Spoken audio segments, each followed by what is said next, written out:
This is an accounting model that I built in Second Life, and what I'm going to do is just give you a quick tour of the model itself and show you how we can interact with it.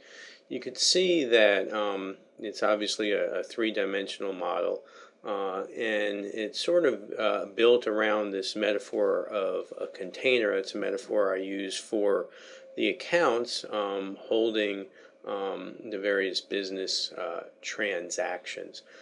So you can see the semi-opaque outside of this model contains the assets, liabilities, and equity. The blue cube that you see there is what I use to represent assets.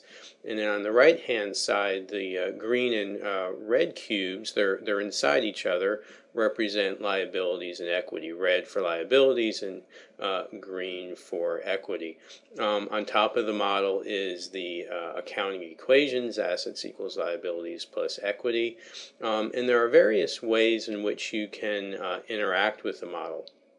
Before that, let me go ahead and just show you some of the functionality. Clicking on that pink square provides you access, or will give any avatar this note card, which provides instructions on using the model, as well as background on what the accounting equation is, and how we can interact with accounting using debits and credits, etc.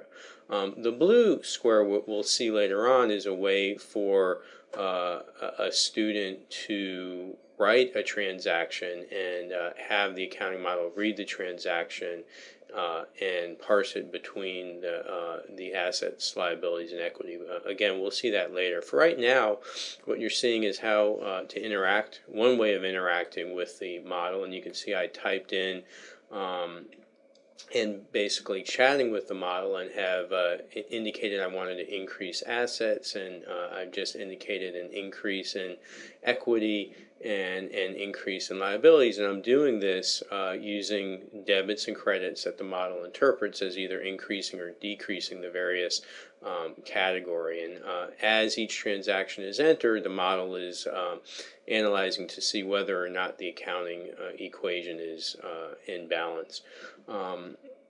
When you click on the outside of the accounting model, everything is reset to 0, and you could go ahead and add additional transactions.